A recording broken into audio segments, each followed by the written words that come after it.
Hello, everyone, and welcome to another Flycast Partners webcast. My name is Rich Longo, Flycast Partners, and I want to thank you for joining us for our ITIL Simulations presentation presented by none other than Mike Vicdahl of Auslyn Group. Now, Mike has been in the IT industry in some capacity or another for well over 30 years. I'm sure he doesn't want to hear that, but he has. And providing much needed high quality educational and consulting services for organizations looking to improve upon their overall TCO ROI by leveraging people, processes, and technology. And all too often, people forget how important those items are. He specializes in IT service management practices, including IT infrastructure library, IT governance with COVID, experiential learning, team building through hands-on simulation and consulting services for IT. But before we get started, let me introduce Flycast Partners. Now, Flycast Partners, we offer best-in-class implementation services and training in IT service management, IT asset management, IT operations management, IT security, enterprise service management, and workload automation spaces, all using ITIL best practice. Our professional services team has well over 5,600 professional services engagements on site and remote. As an organization, we have almost 1,300 regular customers throughout Canada and the United States. Now, I encourage you to reach out to us at 844-FLYCAST, that's 844-359-2278, or go to our website and chat live with one of our IT experts. They're more than happy to help you out with anything that you may be looking for, whether that be training, or you might be looking for something that a new tool, or you might be looking for remote services, or maybe you just want to talk. They're there for that too. They're there from Monday through Friday from 7:30 a.m. to 8:30 a.m. to 7:30 p.m. You can also email us at info@flycastpartners.com. At the moment, we are about to come upon our 10-year anniversary in July here at Flycast Partners. So I want you, the audience, to be part of that. So I invite you to participate in our weekly raffle, our weekly drawings for a 25-watt Bluetooth speaker with our emblem on it. It's actually a very high quality, so you can enter each and every week. I encourage you to do that.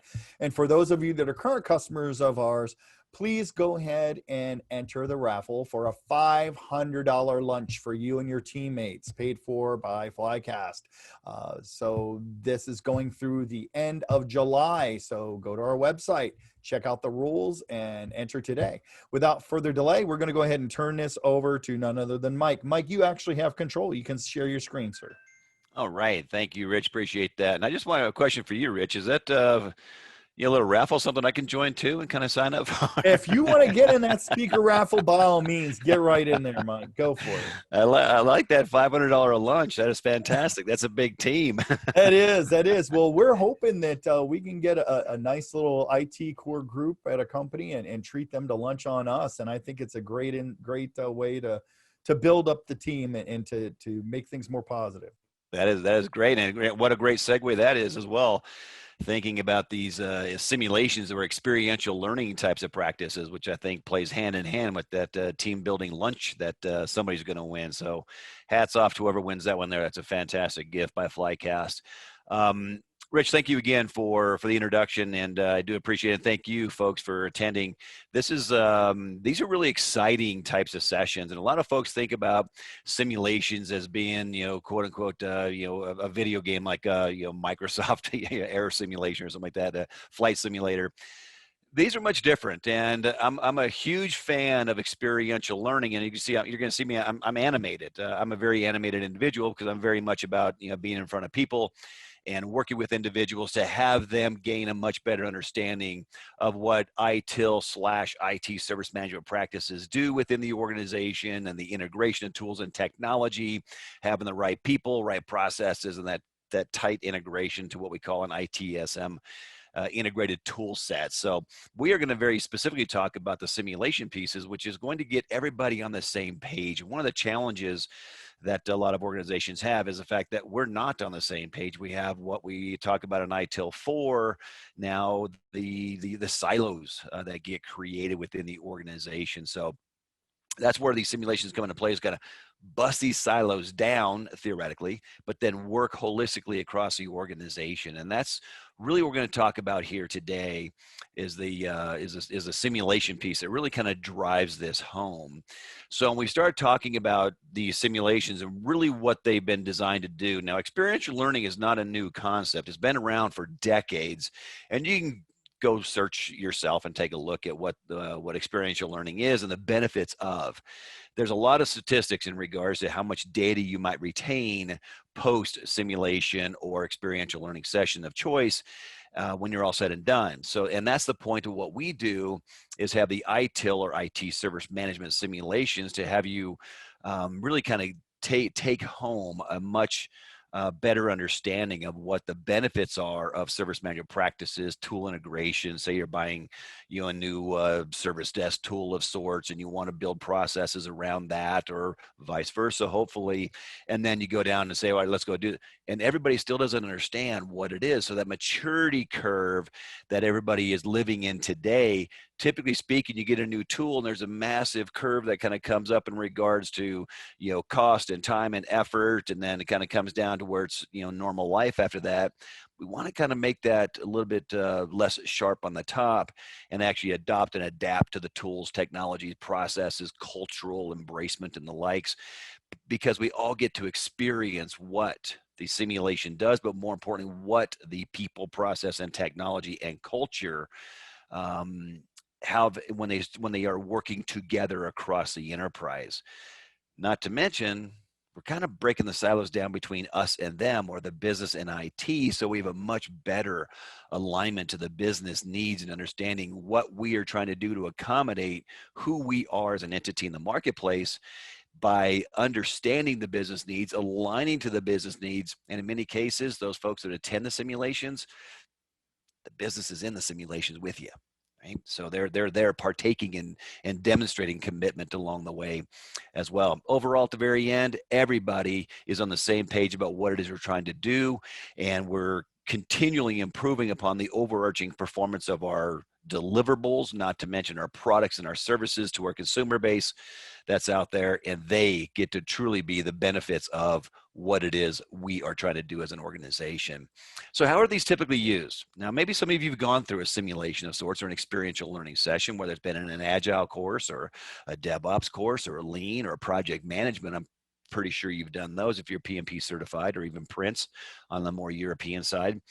But we use these simulations, as it says in this first bullet, to convince people internally and or externally. We've had a lot of folks bring their customers in to have them understand what we do as an organization to accommodate you, Mr. or Mrs. Customer, but the need for service manual practices collectively as a whole, and understand the processes within service management practices. And again, not necessarily just ITIL, but any other practice that you have within the organization, of which we would tailor that message in your organization to the simulation.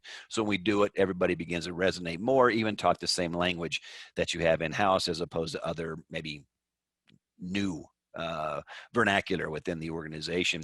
But also the implementation. We talk about the implementation of service management culture, processes, and tools.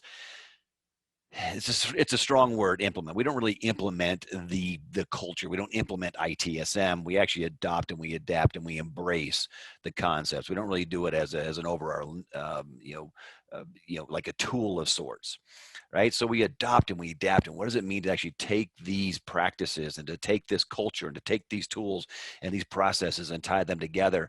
And what does it look like? Well, we're going to experience that within the simulation by going through a number of rounds, and we'll talk about those as well.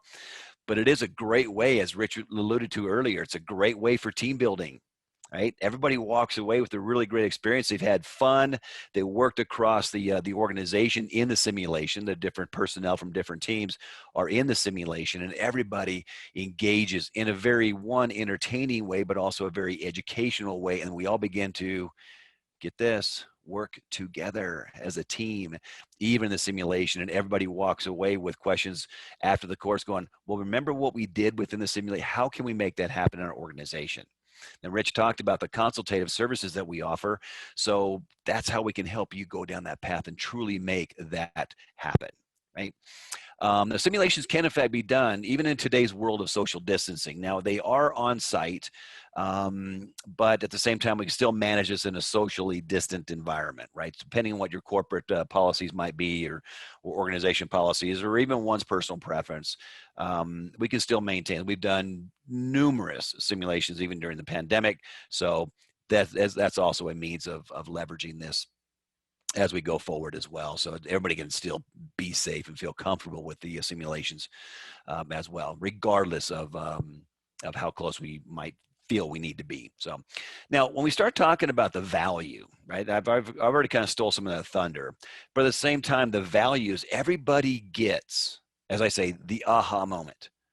Now I understand why change management is so important in the organization, why it's critical that we all partake in change management as a practice in the organization. Because typically, I don't want to do that ticket generation for the change I want to do. It's only take 1 minute to get the change done. And therefore, no, that's a practice that we must understand and understand the value of it. So now people begin to understand why we are doing certain things within the organization via the simulation, right? So we all understand what that is. And plus, we do get better buy-in. We get better adoption. As I always say, it gets people that don't necessarily believe in it to become the believers in it as they go forward, because they now understand the value that it brings to the table. And it does, in fact, dramatically reduce implementation times of said projects, rather because we're collaborating cross-organizationally by busting these silos down. So we also have engagement and visioning. At the C-suite, as I call it, anybody in the upper management level has a clear understanding of how IT enables the business to be successful and vice versa.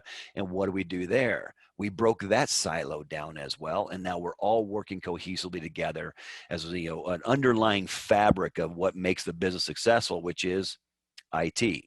Nobody can run without IT. Therefore, we must work together. But not to mention, when it says high impact, most cost-effective education, this is actually at a lower cost of entry to get everybody, one, to have a good time, two, understand the needs for people, process, and technology, three, how do we collaborate and change a culture within the organization? Find another course that can do that for you in one day. I don't think it can happen, right? So the simulations bring all of that to play, and we all have a much better understanding of really how we need to work together. So when we think about what a simulation is, so again, this is the experiential side. Some call them experiential learning, some call them simulations, some call them gamification. It doesn't matter, right? This is all about, here we're talking about simulation, the representation of the behavior or characteristics of one system, multiple components and the relationships to one another, through the use of another system, simulations. Right? Especially a computer program designed for the purpose. Now, it is a game, but at the same time, it's designed to get everybody to understand the common objective at the end, which is, maybe team building alone. And we've done this around the world just to have a team building session. Right? We've also done it for the tool integration, where they went off and bought a brand new service management tool, and they want to bring that in. They come in with a simulation that we change the message on that.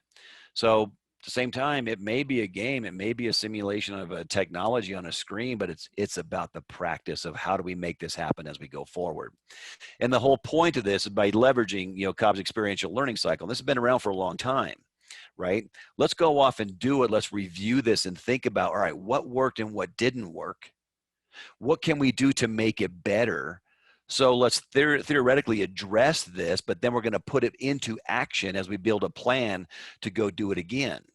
If anybody's familiar with Dr. Edwards Deming from the Deming cycle, or TQM, or total quality management, from way back when, it's kind of the same concept. But here we're learning from what we've done in rounds as we progress through, learning what we've done, discuss collectively together what needs to be done to make the next round better, working together, people, process, technology, as well as the cultural modifications that are necessary. And then we theorize and identify what needs to be done. We build a plan against that, and then we execute on that plan. And we do it again, and we do it again, and we do it again, right? So we continually improve upon what this is. So within the simulation, we don't just go through the simulation and have fun with this. We go through the simulation and we keep track of all the different things that are taking place during the simulation that can be collected electronically within the simulation. And then we demonstrate this to you. We show you the progress from one round to the other, whether it be on technologies or the services, the product deliverable, alignment to the business and the relationship with the business through the relationships of individual roles within the simulation to make sure we're working the business in the best interest of who we are and not just, and I say that loosely, the IT department, but also leveraging any other IT service management practices as well so we can gain a much greater value deliverable to the customer in their experience. We demonstrate this to you factually, objectively, in the simulations at each individual round. And then we actually communicate with the participants to understand, how did you feel this last round went? A very subjective metric, right? But we have to take those to truly understand the value that the simulations bring to the table. And by the end of the day, everybody has a really good understanding of what the simulation is, but more importantly, how does this relate to their world? How does this relate to your world in your organization, and what should we be doing to achieve that? And I might call that, from a service operational perspective, how do we create that world-class service center by leveraging people, process, as well as the technology? And that's what we need to be doing as an organization to align ourselves to the ever-changing business needs, is to stay in tune with the business objectives. And hopefully that message does not get lost in translation as it traverses through the organization and the tiers of the organization as well. And we stay in tune with what that is. We can't just do it once and say we're done, check mark, we're done for the year. We have to continually improve upon what we set out to do and always stay focused on the value delivery that's presented by the business. So I think, again, about IT service management as a whole. This is something that, again, is not just ITIL. We can call it an ITIL simulation. We can call it ITIL education and certification, which we offer all of the training from an ITIL perspective, from the foundational level all the way up through the different levels to get you up into, qualifying for the ITIL master. But at the same time, that's ITIL. There's other practices that are out there, like DevOps, a very big up and coming, has been up and coming for a number of years with the multiple conferences around the world each and every year. The growth in DevOps has been tremendous since 2008 or so with Patrick Dubois, but it's growing rapidly. Agile's been around for a couple decades now. So how do we integrate those practices? Lean IT. How do we integrate those practices into what we need to do from a ITIL service management technology perspective, from a people perspective, and the individual processes, work instructions, and the likes for the process for, say, incident management, for problem management, root cause analysis, all of which are ITIL or COBIT or ISO 20000, and the likes. Now we get to practice this. Now we get to exercise this together within the simulation based upon industry service management practices. That's the industry. What about you? How do we engage you into the simulations that are very specific to your world? Well, what we do is we have a small interview process prior to ever coming on site to do a simulation to discuss your initiation of said practice. What are you trying to achieve? What are some of your challenges? What are some of the issues you're having today? And let's bring that into the simulation to demonstrate the value of what the simulation or the collaboration in the organization and what we can do. And we exercise that within the simulation itself. So you do walk away with, that is very real world because that's happening in our organization today. We did this in the simulation. Now, this is what we can do in the real world as we progress through our maturity cycles and that maturity curve that I spoke of earlier as well. So it is about ITSM. Right? It's all about ITSM. And as we do this, we do need to, in fact, measure, progress iteratively as we move forward and measure the value back to the organization. So we think about, the progression of that maturity curve. There's a lot of different models that are out there that we can use for, measuring the different types of maturity. Now, when we go on site and say we do an overarching maturity assessment of your operational environment, which probably needs to be done for everybody, regardless of your size and organizational structure and distribution and so on. But we do need to identify where are we. If we don't have an objective baseline of where we're at and where we want to be, and what are those steps it's going to take to get there, and we don't measure that, how do you know you're ever achieving that? In the simulation, we do this as well. In the simulation, we come back and we go ahead and we do round one, right? And we come back and we talk about it. Well, how'd that go? Well, look at round one and round two. Yeah, they talk about it being kind of like in the red. Yeah, it's very chaotic, right? It's very, very chaotic.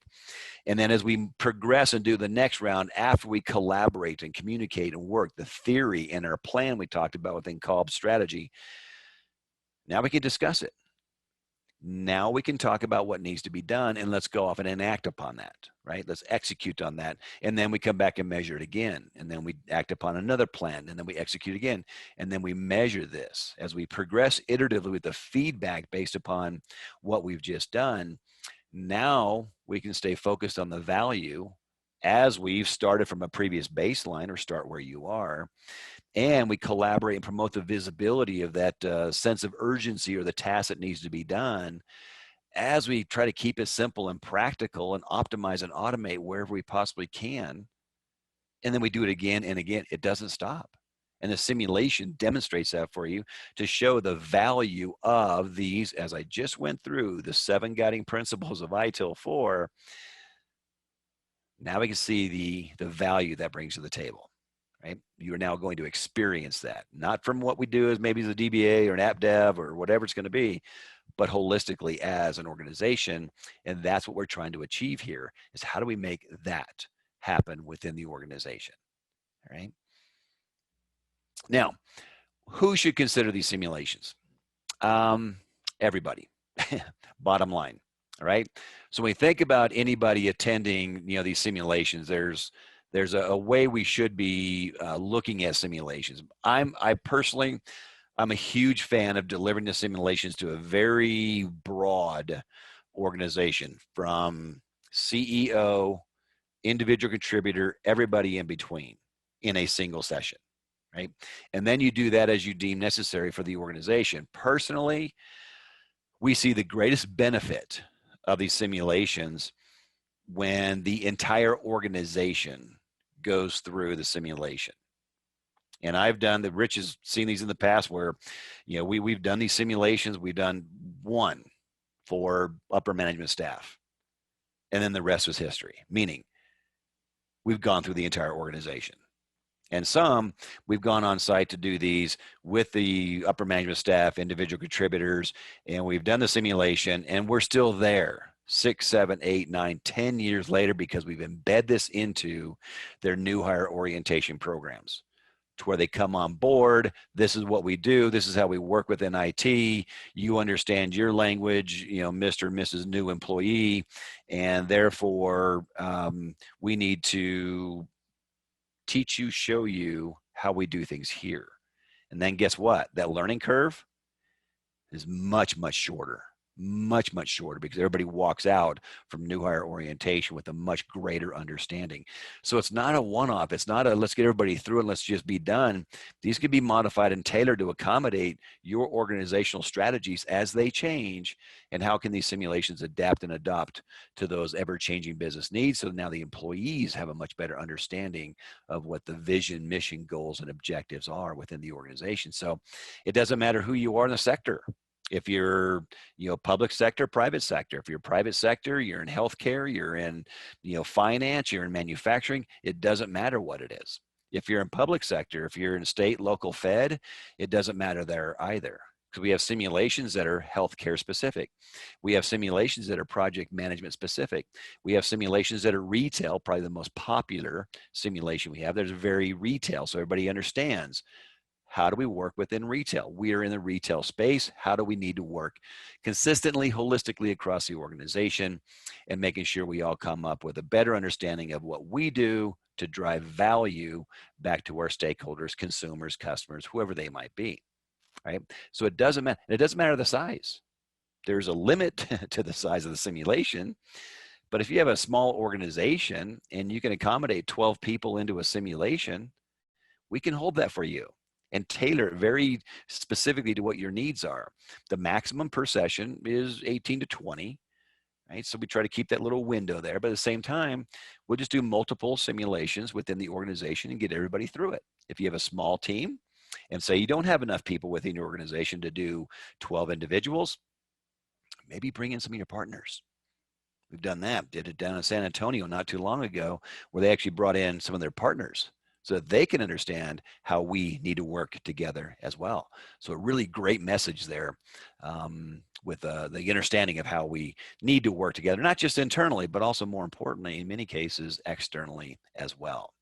All right. So when we think about the simulations, I know I went through a lot of information rather quickly here. I'm going to turn it back to Rich in a second, but at the same time, when we come into your organization and bring the simulation on site, the value is tremendous back to the organization. Everybody, I've been doing these for almost 20 years now, and everybody we've gone through around the world, basically on every continent around the globe, every one of our sessions have always drawn more interest into IT service management practices, whether it be people practices like ITIL or others, and then also the technology and the adoption and the adherence to the technology with these processes and practices. Everybody's walked away with the drive and the desire to want more, because this is exactly what they're trying to achieve, and they get to experience it, and they get that aha moment at the very end to truly understand this is what we want to do. This is what needs to be done to make that happen. And then we can talk later on about the path to get down to the very end with that there. So I do thank you for your time. I appreciate your time. And hopefully this has kind of shed some light on what the value of these IT service management simulations are and what they can do for you. And if you have any questions, any comments or otherwise, I'll go ahead and take those now. Thank you again, Mike. A great presentation. And folks, if you do have questions, we're not going to really have much time for that today. So what I want you to do is to please email those to us at info@flycastpartners.com, or you can call us at 844-FLYCAST. That's 844-359-2278. We're happy to chat with you live on our website Monday through Friday from 8:30 a.m. to 7:30 p.m. Eastern time. We'll get the information you're looking for. We have some information that can be sent to you, emailed to you, so you can share it with the rest of the stakeholders at your organization to help promote the importance of these ITIL simulations. They have definitely helped the clients that have done them in the past with us, and it's been invaluable for their team. So I can't speak enough to what Mike and his organization have been able to accomplish for these folks, or help them accomplish. They've empowered them to take control and to take control of their processes and have everyone on the same page. So with that being said, Mike, thanks again. Great presentation. Thank you. Appreciate the opportunity. All right, folks, until our next webcast, we'll have everyone stay safe out there, and we'll see you then. Thank you.